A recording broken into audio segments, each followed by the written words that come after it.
तेनालीरामन दक्षिण भारत के प्रसिद्ध बुद्धिमान कवि, विदूषक और चतुर सलाहकार थे। वे कृष्णदेवराय के दरबार में कार्य करते थे, जो विजयनगर साम्राज्य के महान और शक्तिशाली सम्राट थे। तेनालीरामन का संबंध वर्तमान आंध्र प्रदेश के एक नगर तेनाली से माना जाता है। वे अपनी तीव्र बुद्धि, हास्य, विनोद और सूझबूझ के लिए प्रसिद्ध थे। उनकी चतुराई भरी कहानियां मुख्यतः विजयनगर साम्राज्य की राजधानी हम्पी के दरबार से जुड़ी हुई हैं, जहां वे कठिन से कठिन समस्याओं को अपनी समझदारी से हल कर देते थे।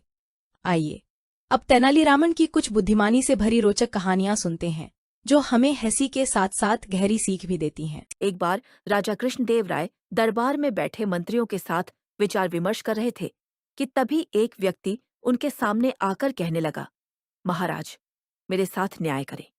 मेरे मालिक ने मुझे धोखा दिया है। इतना सुनते ही महाराज ने उससे पूछा, तुम कौन हो और तुम्हारे साथ क्या हुआ है? अन्नदाता, मेरा नाम नामदेव है। कल मैं अपने मालिक के साथ किसी काम से एक गांव में जा रहा था।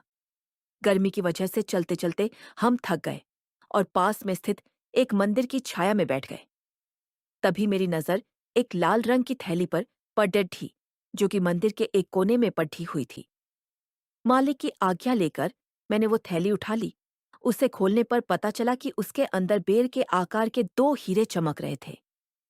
हीरे मंदिर में पाए गए थे, इसलिए उन पर राज्य का अधिकार था।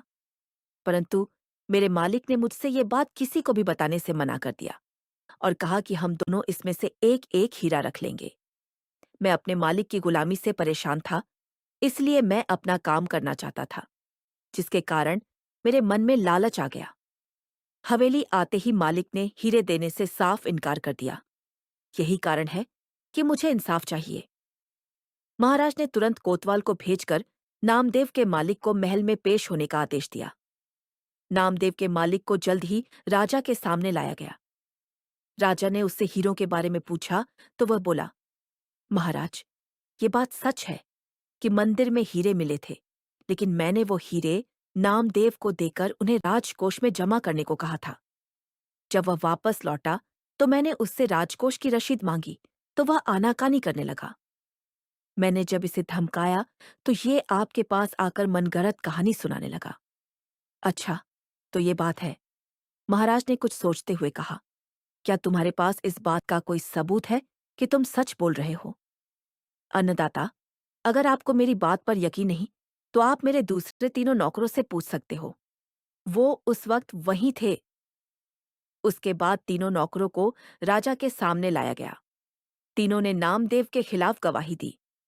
महाराज 3 नौकरों और मालिक को वहीं बिठाकर अपने विश्राम कक्ष में चले गए और सेनापति तेनालीराम महामंत्री को भी इस विषय में बात करने के लिए वहां बुलवा लिया। उनके पहुंचने पर महाराज ने महामंत्री से पूछा, आपको क्या लगता है, क्या नामदेव झूठ बोल रहा है? जी महाराज, नामदेव ही झूठा है। उसके मन में लालच आ गया होगा और उसने हीरे अपने पास ही रख लिए होंगे। सेनापति ने गवाहों को झूठा बताया।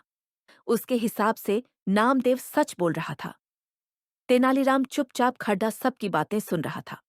तब महाराज ने उसकी ओर देखते हुए उसकी राय मांगी।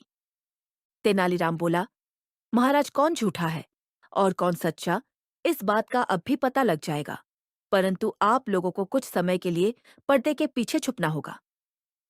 महाराज इस बात से सहमत हो गए, क्योंकि वो जल्दी से जल्दी इस मसले को सुलझाना चाहते थे, इसीलिए पर्दे के पीछे जाकर छुप गए। महामंत्री और सेनापति मुंह सिकोड़ते हुए पर्दे के पीछे चले गए। अब विश्राम कक्ष में केवल तेनालीराम ही दिखाई दे रहा था। अब उसने सेवक से कहकर पहले गवाह को बुलाया। गवाह के आने पर तेनालीराम ने पूछा, क्या तुम्हारे मालिक ने तुम्हारे सामने नामदेव को हीरे दिए थे? जी हाँ। फिर तो तुम्हें हीरे के रंग और आकार के बारे में भी पता होगा। तेनालीराम ने एक कागज और कलम गवाह के सामने करते हुए उससे कहा, लो, मुझे इस पर हीरे का चित्र बनाकर दिखाओ।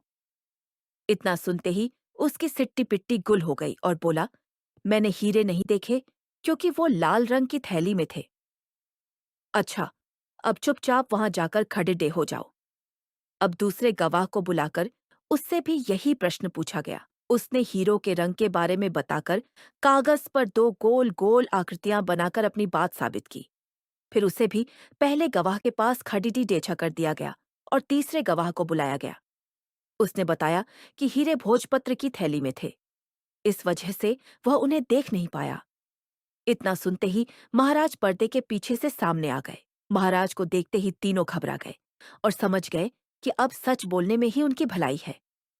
तीनों महाराज के पैरों को पकड़ डटकर माफी मांगने लगे और बोले, हमें झूठ बोलने के लिए हमारे मालिक ने धमकाया था और नौकरी से निकालने की धमकी दी थी, इसीलिए हमें झूठ बोलना पड़ा। महाराज ने तुरंत मालिक के घर की तलाशी के आदेश दे दिए। तलाशी लेने पर दोनों हीरे बरामद कर लिए गए। सजा के तौर पर मालिक को 10,000 स्वर्ण मुद्राएं नामदेव को देनी पड़ी और 20,000 स्वर्ण मुद्राएं जुर्माने के तौर पर भरनी पड़ी, जबकि बरामद हुए दोनों हीरे राजकोष में जमा कर लिए गए। इस प्रकार तेनालीराम की मदद से महाराज ने नामदेव के हक में फैसला सुनाया। अगर आपको अच्छा लगा हो तो हमें लाइक और सब्सक्राइब कीजिए और बेल आइकन दबाइए ताकि आप ऐसी रोचक कहानियां सुन सकें।